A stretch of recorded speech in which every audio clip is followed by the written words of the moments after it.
શું તમે ક્યારેય વિચાર્યું છે કે તે વર્ષ કેવું હશે જ્યારે તમારી મહેનત અને તમારું નસીબ બંને એકસાથે હાથ મિલાવશે?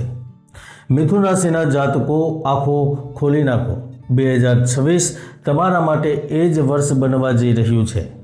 વૈદિક સાધના જૂનાગઢ આધ્યાત્મિક કેન્દ્રમાં આપ સૌનું હાર્દિક સ્વાગત કરું છું.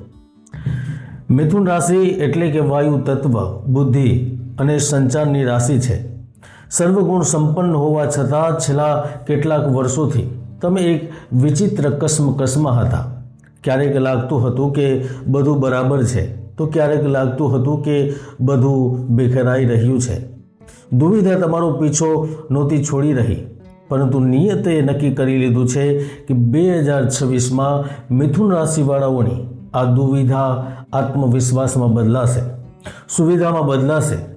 બ્રહ્માંડમાં ગ્રહોનો એક એવો નિશ્ચિત ક્રમ એટલે કે ફિક્સ સિક્વન્સ બની ચૂક્યો છે જે તમને તળિયાથી ટોચ સુધી એટલે કે ફર્સ્ટથી અર્થ સુધી લઈ જવા માટે તૈયાર છે. 2026માં તમારી સાથે 4 મોટી ઘટનાઓ ઘટિત થશે, જેમાં એક ઘટના એવી છે જે તમને સમાજમાં ખૂબ મોટું પદ એટલે કે પોઝિશન અપાવશે. એક ઘટના એવી છે જે તમારી તિજોરીઓને ધનથી ભરી દેશે. શું તમે તૈયાર છો તમારા જીવનની સૌથી શ્રેષ્ઠ ફિલ્મ જોવા માટે? તો ચાલો નિયતિના એ પાનાને ઉલટાવીએ જ્યાં બધું સ્પષ્ટ લખેલું છે. સૌથી પહેલાં સમજીએ કે 2026 આટલું ખાસ કેમ છે. મિત્રો, તમારી કુંડળીના સૌથી મહત્વપૂર્ણ ગ્રહ શનિદેવ આખું વર્ષ તમારા 10મા ભાવ એટલે કે મીન રાશિમાં બિરાજમાન રહેશે. 10મો ભાવ છે કર્મ, સત્તા અને પિતાનો. જ્યોતિષનો નિયમ છે, શનિ જે ભાવમાં બેસે છે તેને વધારે છે. એનો અર્થ સ્પષ્ટ છે કે 2026માં તમારી પાસે કામની કોઈ કમી નહીં હોય. તમે જે પણ ક્ષેત્રમાં છો ત્યાં તમારો રુતબો વધશે. પરંતુ અસલી જાદુ થશે મે જૂન 2025, જ્યારે દેવગુરુ બૃહસ્પતિ તમારી રાશિમાંથી નીકળીને તમારા બીજા ભાવ કર્ક રાશિમાં પ્રવેશ કરશે.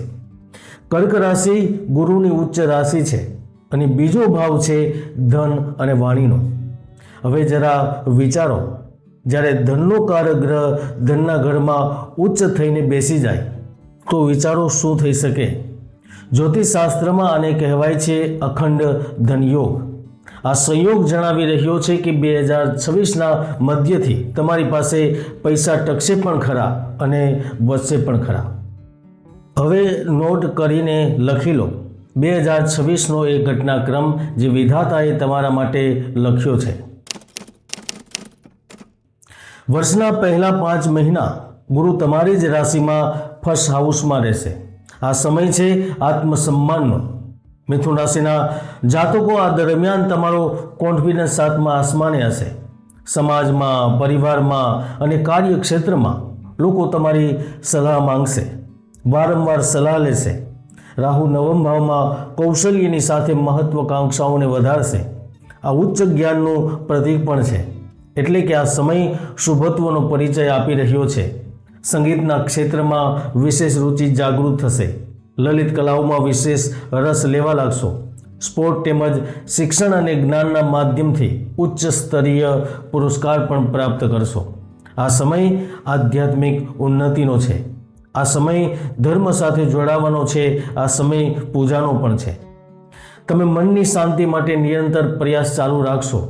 આખરે આ સમયગાળામાં તમને તમારું લક્ષ્ય, તમારું સ્થાન, વ્યક્તિ, ક્રિયા મળી જ જશે. દોસ્તો, જો તમે અપરિણિત છો તો ગુરુની 7મી દ્રષ્ટિ તમારા વિવાહ ભાવ પર છે. મેં પહેલાં લગ્નની શરણાઈ વાગવી નક્કી છે. એવું નથી કે તમારી ઈચ્છા વિરુદ્ધ લગ્ન થશે, પરંતુ એ નક્કી છે કે જીવનસાથી ખૂબ જ સમજદાર મળશે, સારા પરિવારમાંથી મળશે, જે તમને સંપૂર્ણ સુખ આપી શકશે. આ એ સમય છે જેની તમે વર્ષોથી રાહ જોઈ રહ્યા હતા. જૂનમાં જેવા જ ગુરુ બીજા ભાવમાં ઉચ્ચના થશે, તમારી આર્થિક સ્થિતિમાં 360 ડિગ્રીનો બદલાવ થશે. તમારી આંખોની સામે જ નિશ્ચિત ઘટનાઓ ઘટિત થશે. તમારું બેંક બેલેન્સ અચાનક વધવાનું શરૂ થશે.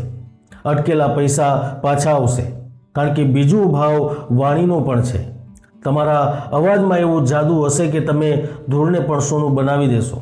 સેલ્સ, માર્કેટિંગ અને ટીચિંગ સાથે જોડાયેલા લોકો આ સમયે કરોડપતિ બનવાનો પાયો નાખશે. આ સમયગાળામાંના ગ્રહોની દુર્લભ યુતિ તમારા કરિયરમાં તેજી લાવશે. મિત્રોનો સહયોગ મળશે. વિદેશી સંપર્કો મજબૂત બનશે. 2 જૂનથી જ્યારે ગુરુ ધનના ભાવમાં પહોંચશે તો તે અચાનક તમારા માટે એવી સ્થિતિઓનું નિર્માણ કરશે જ્યાં તમારી પાસે સફળતાનું ખુલ્લું આકાશ હશે. અચાનક દેશ વિદેશની યાત્રાની યોજનાઓ બનશે. તમારો વિસ્તાર આસપાસના વિસ્તારમાં નહીં પણ વિશ્વના કોઈ બીજા હિસ્સામાં પણ થશે, જ્યાં તમારું જ્ઞાન વધશે, જ્યાં તમારી ડીલ થશે અને સફળતાપૂર્વક બિઝનેસનો વિસ્તાર કરી શકશો. હું તો ત્યાં સુધી કહી શકું કે જો કુંડળીમાં કોઈ પાપ ગ્રહોની યુતિ નહીં હોય તો આ સમયગાળામાં ન કેવળ તમારા કામનો બોજ ઘટશે, તમે ઋણના દલદલમાંથી પણ નીકળશો. આ દરમિયાન પ્રમોશન, મોટા ઓર્ડરો, લાભકારી ડીલ કે મહત્વપૂર્ણ પ્રોજેક્ટ પણ મળવાના યોગો તમારા માટે નિશ્ચિત રૂપે બનવાના છે. એક બાજુ ધન વધી રહ્યું હશે અને બીજી બાજુ શનિદેવ 10મા ભાવમાં પોતાનું કાર્ય કરશે. શનિ અહીં તમને આરામ નહીં કરવા દે. સપ્ટેમ્બર, ઓક્ટોબરમાં તમને નોકરીમાં કોઈ મોટી જવાબદારી મળી શકે છે. થઈ શકે છે કે તમારા બોસ તમારા પર ભરોસો કરીને તમને કોઈ મોટો પ્રોજેક્ટ સોંપે. વેપારીઓ માટે પણ આ સમય એક્સપેન્શનનો હશે. તમે એક દુકાનમાંથી 2 દુકાનો કરશો, 2માંથી 4 કરશો.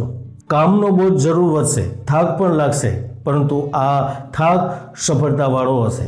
આ સમયગાળામાં બીજા ભાવમાં ગુરુ ઉચ્ચના હશે તો મંગળ નીચના હશે. શુક્રની દ્રષ્ટિ એકાદશ એટલે કે મંગળના ઘરમાં હશે. આ કાર્યકીય સ્થિતિ તમને ફરીથી એ સમયગાળાના દર્શન કરાવશે જે તમે વર્ષો પહેલાં જોઈ ચૂક્યા છો. કેટલીક પ્રિય અને મનોરંજન ઘટનાઓ ઘટિત થશે.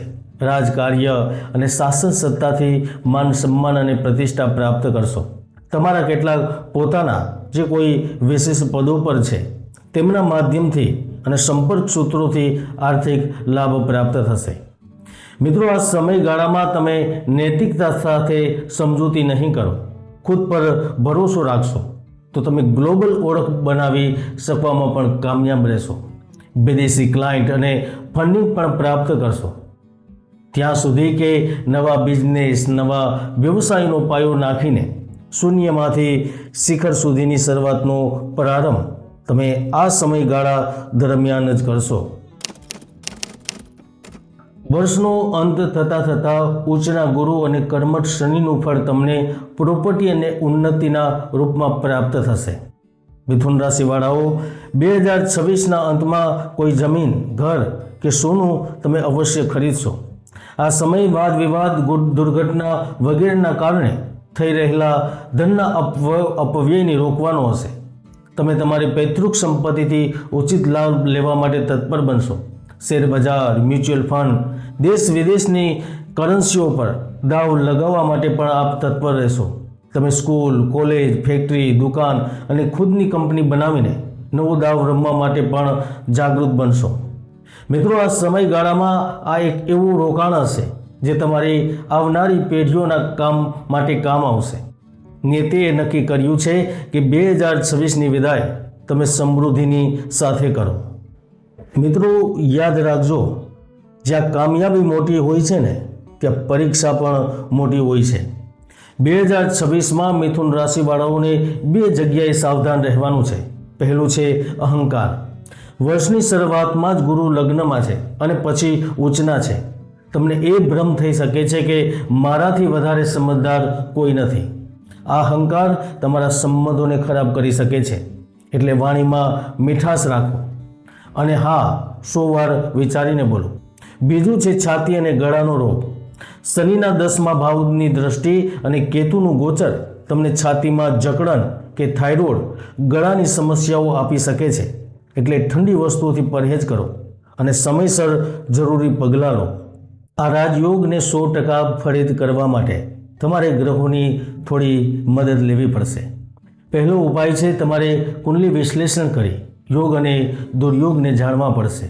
અને બીજો ઉપાય છે ગણેશ અને વિષ્ણુની આરાધના. કેમ કે તમારા રાશિ સ્વામી બુધ છે. દરેક બુધવારે ભગવાન ગણેશને 21 દુર્વા ઘાસ ચડાવો અને 2026માં વિષ્ણુ સહસ્ત્રને તમારો સાથી બનાવી લો. આ પાઠ ઉજના ગુરુનું પૂર્ણ ફળ અપાવશે. મિથુન રાશિના જાતકો 2026 તમારા માટે સપનાઓને હકીકતમાં બદલવાળું વર્ષ છે. ગ્રહો તમારા પક્ષમાં છે. નિયતિએ રસ્તો ખોલી દીધો છે. હવે બસ તમારે ચાલવાનું છે. મિત્રો, જો તમે આ સુવર્ણ ભવિષ્ય માટે તૈયાર છો તો કોમેન્ટ બોક્સમાં ઓમ નમો નારાયણ જરૂર લખજો. વિડીયો લાઈક કરો અને શેર કરો. શુભમ ભવતુ. જય ગુરુદાસ.